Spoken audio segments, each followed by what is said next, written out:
We're in the book of Hebrews right now. Hebrews, if you remember, is written to Jewish Christians who are now being persecuted and suffering hardship from their faith.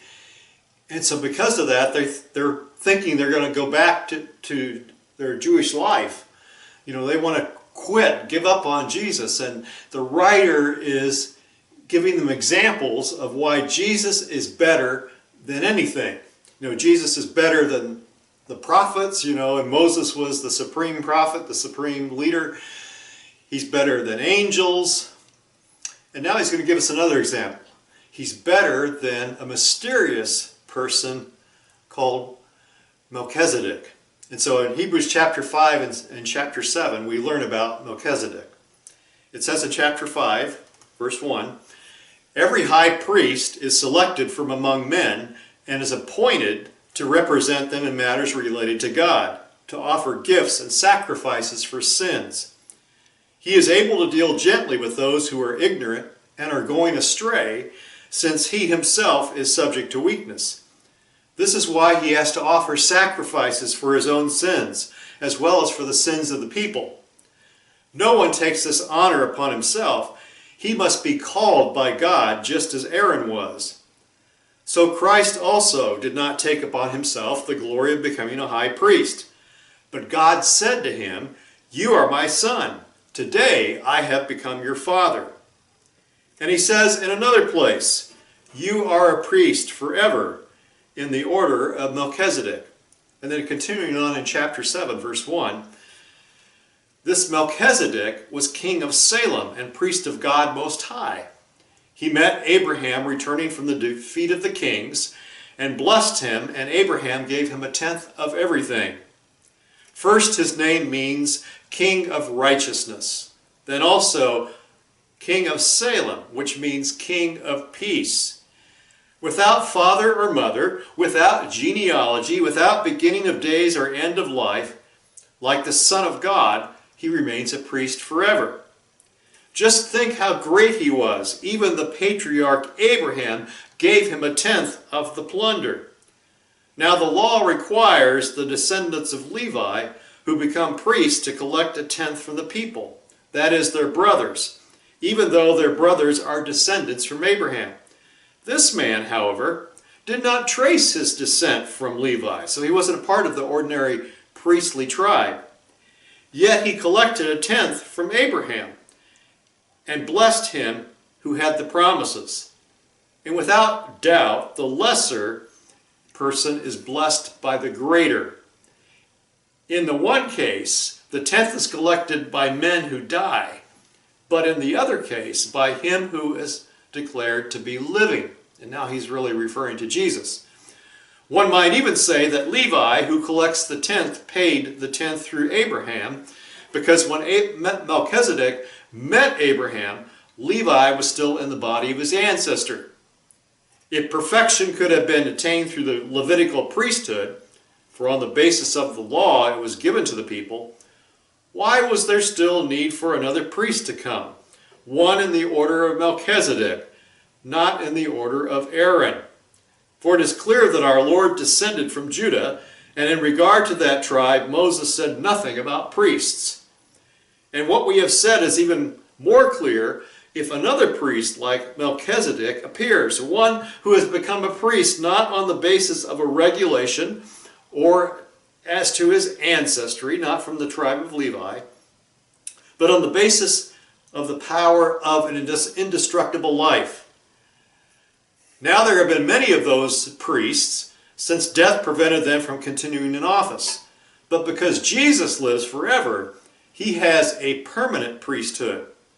Therefore, he is able to save completely those who come to God through him, because he always lives to intercede for them. Such a high priest meets our need, one who is holy, blameless, pure, set apart from sinners, exalted above the heavens. Unlike the other high priests, he does not need to offer sacrifices day after day, first for his own sins, and then for the sins of the people. He sacrificed for their sins once for all when he offered himself. And so here in Hebrews chapter 5 and chapter 7, the author brings up this obscure priestly figure named Melchizedek. And you might wonder what Melchizedek has to do with the whole argument of Hebrews that Jesus is better, and specifically what that means for centering your life on Him instead of something else. Well, we're going to get to that. Melchizedek was an Old Testament priest, but unlike any other priest before him. And you might be thinking, well, how does this thing about priests really apply to me? Because we don't have a priest system. There's no temple. What does this have to do with me? Well, we're going to see what Melchizedek represents, and who better represents him has a whole lot to do with you. The truth is, we all need somebody to represent us before God, to be in our place, because otherwise we can't stand before Him. We all need somebody to turn to because we are looking for guidance in how to live our lives. And because of sin and the way it has damaged us, we all need a priest. I think inwardly we recognize this. Even today, people who have nothing to do with Jesus seek out guidance and support from therapists and friends. Tony Campolo says, Jesus is the perfect therapist. He says if you were to have psychotherapy, after a brief while you would feel terrific because everything that's negative about you gets transferred over to the psychotherapist. At the end of the session, a good therapist is feeling terrible, and the patient is feeling great because through a process of discussion, everything negative about you has been moved over to the psychiatrist. Jesus is the ultimate counselor, he says, the ultimate psychotherapist who takes upon himself everything that's dirty and ugly and rotten, everything that has you down on yourself. He takes it upon himself and he makes it his own. That's the good news of the gospel. You can come with childlike freedom to find deliverance from all that's negative and dark in your life. And so you're able to live passionately, intensely, and with great joy. If we're honest with ourselves, we realize that we need help and we're looking for validation. And many times we're looking for that validation from others. Even if you don't believe in God, you can look at your life and see much of your quest in life, you've been looking to prove yourself, to get approval. It's like you need other people to validate you, to make you feel important, worthy, significant. Everybody looks for some kind of external validation and approval. But the approval we need most is the approval of God. So what do many people do instead? They look for the approval of people. What others think of them matters most.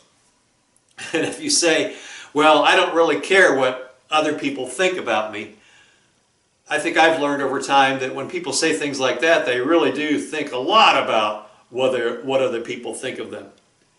We all need a go-between, some kind of priest to establish our worthiness. If you're not careful, your personal accomplishments and trying to make something of your life can become like a priest that you're looking to prove your worthiness. If you don't accomplish something significant, then you can assume that your life doesn't really mean that much. And so you end up seeking the approval of the wrong priest, a priest who's not going to really help you. Arthur Miller, who wrote Death of a Salesman, talks about how there's always this sense of judgment that he carried around inside of him, a feeling of self-condemnation, even after he stopped believing in God. But for some reason, he felt like he needed to prove himself to others. He says that later in life he realized he had simply replaced the need to be approved by God with the need to be approved by people. The reason that you seek validation or acceptance is because of this inner sense that something is not right in your life, that you're separated from God and you need somebody to stand between Him and you and reestablish your worthiness. You crave the acceptance of God, even if you don't realize that that's what you're truly after. So while your mind might admit your need for God, your heart knows, or while I said your mind might not admit your need for God, your heart knows you need something. And that something is a someone. It's Jesus Christ. Well, Melchizedek is only mentioned 2 other times in the Bible. The first time in Genesis. Abram, as he was called then, had gone after his cousin Lot, who had been captured by the neighboring rulers. Abram and his men defeated Lot's captives and brought him back. And so we pick up in Genesis 14, it says, after Abram returned from defeating Kedorlaomer and the kings allied with him, the king of Sodom came out to meet him in the valley of Shaveh, that is the king's valley. Then Melchizedek, king of Salem, brought out bread and wine. He was priest of God Most High, and he blessed Abram, saying, Blessed be Abram by God Most High, creator of heaven and earth. And blessed be God Most High, who delivered your enemies into your hand. Then Abram gave him 1/10 of everything. So Melchizedek was a king and a priest who seems to come from nowhere. We have no indication of his origins, no birth records, no previous history that the writer makes us aware of. And so after this appearance in Genesis, he disappears to not even be heard of for about another 1,000 years until David mentions him in Psalm 110, verse 4, where he says, The Lord has sworn and will not change his mind. You are a priest forever in the order of Melchizedek. And so that's the prophecy about Jesus that's quoted here in Hebrews chapter 5. But the truth is, Melchizedek is a historical person. He's a real individual. We don't have many details about his life, but for him to have been here, he probably really was born to parents. He did live his life, and he eventually died, but none of those details are made clear to us. These few scriptural references, however, point to him as a type of Christ. He was the king of Salem, which eventually became Jerusalem. He was priest of the Most High God. No other figure in history had been both priest and king. And he didn't even come from the priestly family of Levi. Just like Jesus, who was an outsider, who came from the tribe of Judah. And because we don't know anything about his origins, it almost seems like he's eternal, even though he wasn't. Hebrews 7:3 says, without father or mother, without genealogy, without beginning of days or end of life, because the author doesn't know any of these things, like the Son of God, he remains a priest forever. He's the King of righteousness, the King of peace. And as a human, and a seemingly eternal person, he was full of righteousness, a bringer of peace. The Old Testament is using Melchizedek as an example to point to a far better king and a far better priest, and that's Jesus. Jesus, who was righteous and who brought peace, came in the flesh. Jesus, as the one who took our place and pleads our case before God, is the one who brings us peace with God, peace with ourselves, and peace with our neighbors. God always loves and accepts us because when he looks at us, he sees the righteousness of Jesus. And so Melchizedek shows us several things about Jesus and why he's better than anything else and why we need to look to him as our priest and our king. First, the Old Testament points to Jesus. Not much is said about Melchizedek in the Bible, as we've already said, but God puts him there to teach us something about Jesus. As is the case with Melchizedek, everything in the Old Testament points ahead to Jesus. It points ahead to Jesus and our need for him. The blood on the doorpost on the night of the Passover, that points ahead to Jesus. The lamb slain as a sacrifice for sin in the tabernacle points ahead to Jesus. The whole Old Testament sacrificial system points ahead to Jesus. David in Psalm 22 describes the crucifixion centuries before it happens. You should read Psalm 22.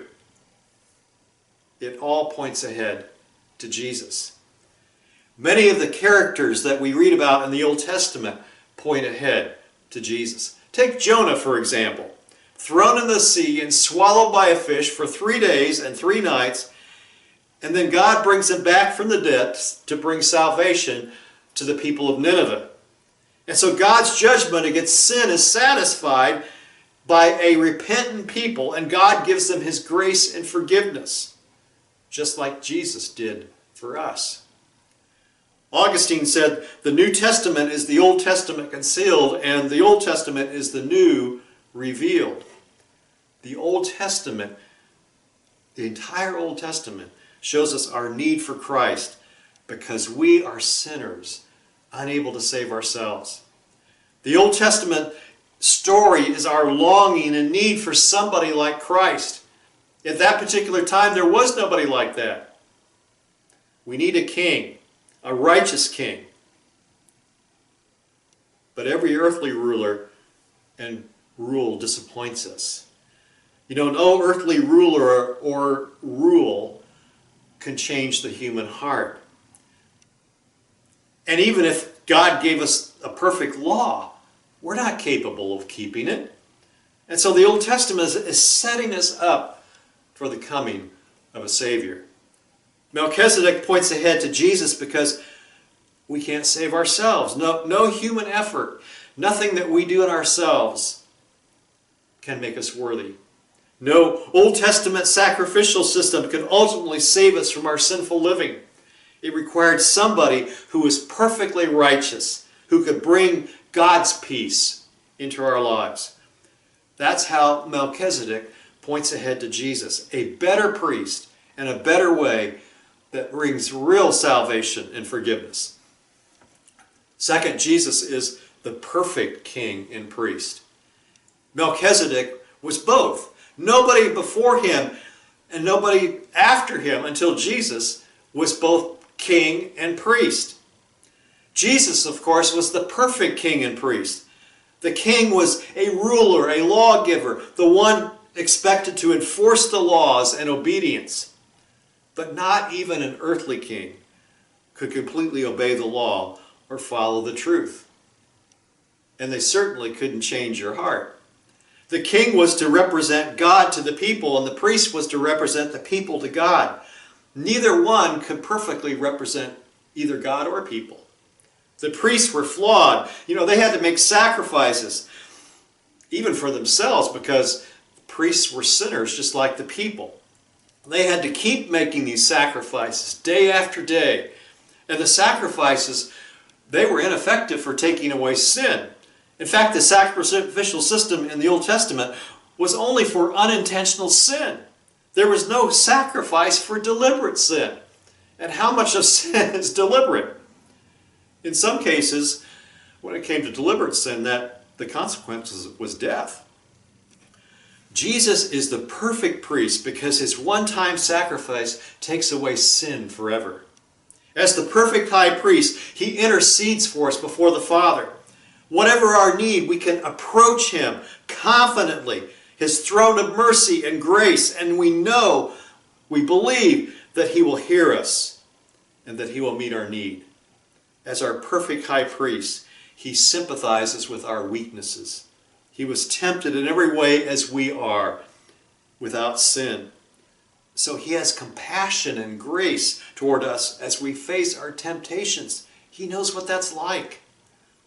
He has suffered as we have suffered, even more than we suffered on the cross. He suffered our loneliness, our pain, our abandonment. He's with us in our pain, and every time you pray to a priest who cares and weeps with you in your pain. No earthly ruler or priest is a perfect ruler of hearts or perfectly compassionate towards our needs. But Jesus is both. Jesus is the perfect high priest that we can approach as we are, no matter where we are. Earthly high priests were unapproachable. And of course they were not everywhere, so you might have to go to some distance to even see them. They were the only ones who could approach God. And at that, only on the Day of Atonement when they made sacrifice for the entire nation. They went into the Holy of Holies on that day with great fear and trembling, because one wrong move on their part, and they could be instantly struck dead. We can approach Jesus at all times, no matter who we are, where we are, or what we've done. We can approach him boldly and confidently, not with fear and trembling. That's because we know he's a merciful and gracious God who loves us unconditionally, forgives us without reservation, cares about our needs. Jesus is with you all the time. Psalm 34:18 says, "The Lord is close to the brokenhearted. He rescues those whose spirits are crushed." He is the priest we have always needed. So why would we look anywhere else in our time of need? William Willimon talks about visiting a woman who was dying with cancer. She was in the last stages and gasping for every breath. As he entered the room, she was clutching a crucifix given to her by her grandmother when she was a girl. It was made by a monk in Europe. It was the symbol of everything that her faith stood for. He says he could see when she was very near the end, and so he asked her, "Would you like me to pray for you? Would you like me to summon a priest?" And with her last bit of energy, she held out the crucifix and she said to him, "Thank you. I already have a priest." And so do you. You can boldly and confidently come to him no matter what. With Jesus as your priest, you can get close to God, and he's waiting to get close to you. There's a third way that Melchizedek points ahead to Jesus, and that is Jesus can save anyone, anywhere, anytime. The author says the problem with the Levitical priests is they were all Jewish, so they only represented the Jewish people. The other problem was, as we've already mentioned, they had their own sins to deal with, and they eventually died. And so then there was a need for another priest, and we had to go through the whole cycle again. Jesus didn't have these issues. Hebrews 7:25 says, "Therefore he's able to save completely those who come to God through him, because he always lives to intercede for them." So Jesus can save anybody, anywhere, at any time. All we have to do is come to him. He didn't die just for Jews. He died for all of us. The cross is sufficient for every person, no matter who they are, no matter what they've done. You might look at the cross and wonder, why did it have to be so graphic, so bloody and everything? That just points to how awful sin is, our sin. It also points to how gracious and loving God is. The cross was costly. It cost God everything. Because of the cross, you never have to doubt God's love for you. You never have to question whether you've been forgiven. Now, the Satan will try to come into your mind after you've been forgiven and tell you otherwise. But the cross says, it's done. It's finished. Therefore, he's able to save completely, or as one version says, he can save to the uttermost. His blood given for you is sufficient to cover your sin and remove it completely from your life. His resurrection power is able to heal and restore every damaged person. As one pastor I was talking to recently said, "I'm a hot mess." And the truth is, we're all a hot mess. But there's no mess that Jesus can't clean up. He's able to save to the uttermost all who come to God through him. Jesus is the only one who can make things right in your heart and your life. If you try any other way to make things right in your heart and life and find peace, you're just going to be like the guy who wrote the book on the salesman, The Death of a Salesman. You're always going to feel this condemnation in your life. But Jesus can remove the sin and the condemnation. And so the wrong question is, have I done enough to get to God? Because you can never do enough to get to God. Our good enoughs will always fall short of God's enough. But there's no better way to draw closer to God than Jesus. He is enough. He is our enough. His presence in your life makes you good enough in God's sight. His presence in your life will empower you to be enough in a way that you could never fulfill when on your best behavior. And there's one more thing we learned. Jesus deserves our very best. Hebrews 7:4. Just think how great Melchizedek was. Even that patriarch Abraham gave him a tenth of the plunder. And so after Abraham defeated the kings who had kidnapped Lot, he was looking for a way to give back to God. Abraham wasn't just strutting around saying, look what I did. I defeated all these kings. No, he was thinking, look at what God did. And how can I thank him? And so he tithed to Melchizedek. He was thanking this future picture of Jesus Christ, this perfect king and priest, for the victory in his life. In the same way, when you've been saved by God's very best, his son Jesus, the only way to thank him is by giving your very best. You're not doing this because you're looking to earn approval. You're doing it out of love because you've already got his love and approval. If you really grasp what Jesus has done for you, you can't do enough for him to thank him with your life. And so you give him the very best you have out of gratitude, not guilt. He deserves the very best of your time, your resources, your gifts, your abilities, your life. Instead of wanting to quit,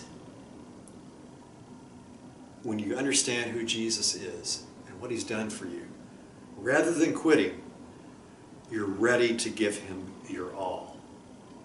Do you realize what Jesus has done for you? If so, then you're ready to give your all to him. Have you done that? Why not do it today? Lord, thank you for sending Jesus. We did not even really understand our need for him. Yet our life tells the truth. We need somebody like Jesus, like your son. And so you sent him. And so we're so grateful, Father, that Jesus experienced life as we did and came to be our priest. So he understands. You understand us. You understand what we're going through today. You know all about us. And like the perfect king, you can, when we let you rule in our hearts, that's when our life can change. And so God, today, whatever our need happens to be today, we come to you confidently with it, knowing, Father, that you will do what's right and best and perfect in our life. And we surrender ourselves to you as our King, the ruler of our life. Rule over us. And Father, I pray that you will work in our lives. We want to show our love and gratitude to you. And so we offer everything that we have to you to use us so that we might bring glory to your name out of gratitude for what you've done for us through Jesus, in whose name we pray. Amen.